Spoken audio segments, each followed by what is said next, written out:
What if I told you that you already changed history? Not someday, not in some other life. Right now, in this room, with one decision. You are Genghis Khan, not the monster, not the myth, the man. Born Temujin on the Mongolian steppe, a boy who watched his father poisoned, his tribe abandon him, his wife kidnapped, a man who built an empire from nothing but loyalty and blood. By 1206, you united the Mongol tribes. They gave you a new name, Genghis Khan, universal ruler. But your greatest test hasn't come yet. It's 1211. You stand at the edge of the Great Wall of China. The Jin dynasty waits on the other side. Rich, powerful, ancient. Your generals surround you. Two paths stretch ahead. One leads west, toward the Muslim Khwarezmian Empire. Trade routes, silk and gold, peaceful expansion. The other leads east, into China, conquest, wealth, but at a cost your people have never paid. Your generals argue. Your advisors plead. Your wife, Borte, waits for your answer. The real Genghis Khan made his choice. History followed. But tonight, you are not him. Tonight, you choose the other path. And everything changes. Let me show you what Genghis Khan actually did. He looked at China, at the Great Wall, at the cities with walls so thick no Mongol arrow could pierce them. And he made a decision. He would wait, not out of fear, out of strategy. He turned west. The Khwarezmian Empire ruled Persia, modern-day Iran, Afghanistan, Central Asia. They were arrogant. They killed his ambassadors. They thought deserts would protect them. They were wrong. From 1219 to 1221, Genghis Khan destroyed them. City by city, river by river. He didn't just conquer. He erased. Libraries burned. Canals filled with bodies.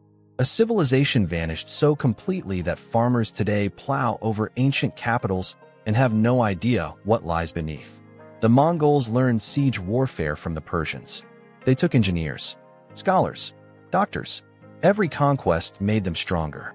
By 1227, when Genghis Khan died, his empire stretched from the Caspian Sea to the Pacific Ocean. His sons pushed further, to Russia, to Hungary, to the gates of Vienna. China waited. His grandson Kublai Khan finally conquered it in 1279. The Yuan dynasty ruled for a century, but the damage was done. China had resisted, fought back, never fully submitted. Here's what you need to understand. The real Genghis Khan chose the hard path first, the West. He built an empire of conquest before taking the richest prize. But what if he had done the opposite? What if you make the other choice? Year 1, 1211. The Mongols have never taken a walled city, but you are not like other Mongols. You learned patience when your family abandoned you. You learned strategy when your enemies thought you weak. You do not charge the wall. You surround it. You cut supply lines. You wait. 3 months later, the garrison surrenders. Not because you broke the wall, because you broke their will. Year 2, 1212. You take Beijing. Not through siege, through deception. You send merchants ahead. They open the gates from inside. Your riders flood the streets before the emperor can flee. The Jin dynasty collapses. But you do not burn Beijing. You need its scholars, its engineers, its bureaucrats. You need to rule, not just destroy. Your own generals do not understand. We are Mongols, they say. We ride. We burn. We leave. You remind them who speaks. We are Mongols. We adapt. We learn. We conquer everything. Year 3, 1215. China is yours. The Song dynasty in the south watches in horror. They send emissaries, gifts, gold. You accept. Then you ask for something else. Send your best siege engineers, your best shipbuilders, your best farmers. You are not conquering China. You are absorbing it. Year 5, 1217. Your army looks different now. Mongol riders still lead, but Chinese engineers build the siege weapons. Chinese doctors treat the wounded. Chinese farmers feed the horde. You turn west. The Khwarezmian Empire has heard of you. They are arrogant. They kill your ambassadors just like before. But this time, you are not the same Genghis Khan. You have Chinese trebuchets, gunpowder, naval support from captured Song shipyards. The Persian cities fall in months, not years. Year 10, 1227. You have not died. In this timeline, you conquered China first. You took its medicine, its doctors, its longevity practices. You live longer, stronger. By 1227, the real Genghis Khan died. But you were still riding. Your empire now stretches from the Pacific Ocean to the Mediterranean Sea. Europe trembles. The Pope prays. Kings offer tribute. But you are not interested in tribute anymore. You want something bigger. Let me show you what your choice created. Trade. The Silk Road is not a road anymore. It is a Mongol highway. No bandits. No tolls. No kings demanding payment. A merchant can travel from Beijing to Baghdad without fear. Paper money. Standard weights. Postal stations every 30 miles. The world has never seen anything like it. Religion. You do not force anyone to convert.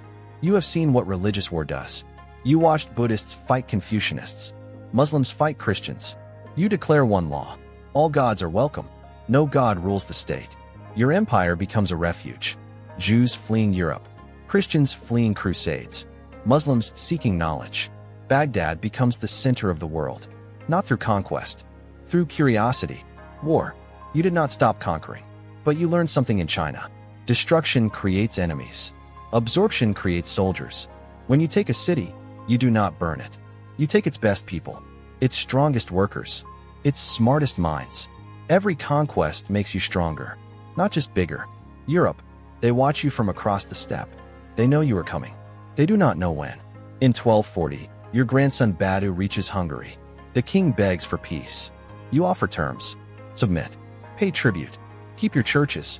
Europe becomes a client state. Not destroyed. Controlled. The Renaissance happens 50 years early. Why? Because Mongol trade routes bring Chinese paper, Indian mathematics, Persian astronomy to Paris and London. But freedom? That is an illusion.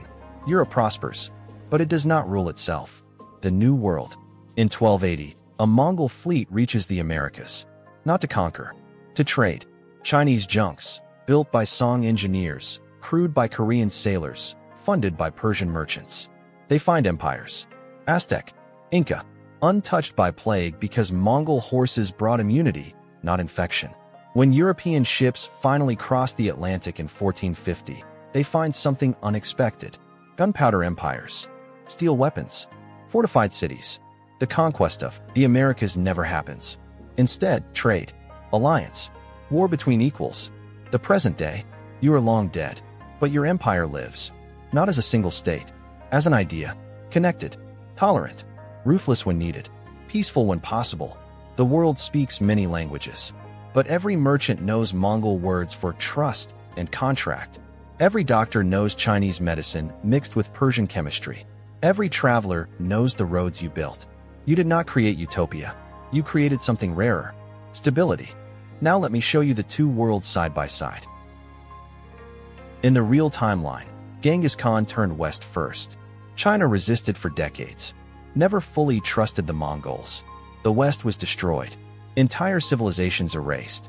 The Mongol Empire peaked in 1279. Collapsed by 1368. Europe remained free. Developed separately. Colonized the world. The Americas were conquered. Indigenous populations destroyed by disease and steel. In your timeline, Genghis Khan turned east first. China submitted completely. Its knowledge absorbed. The West was conquered but not destroyed. Engineers and scholars preserved. The Mongol Empire lasted 2 centuries longer. Fractured but never fell. Europe became a client state. Prosperous but not independent. The Americas traded as equals. Never colonized. Which world is better? In the real world, Europe rose. Democracy spread. Individual rights emerged. But at what cost? Genocide. Slavery. Colonialism. 2 world wars. In your world, stability came first. No world wars. No colonial genocide. But no democracy either. You rule. They follow. Always. There is no right answer. There is only the choice you made.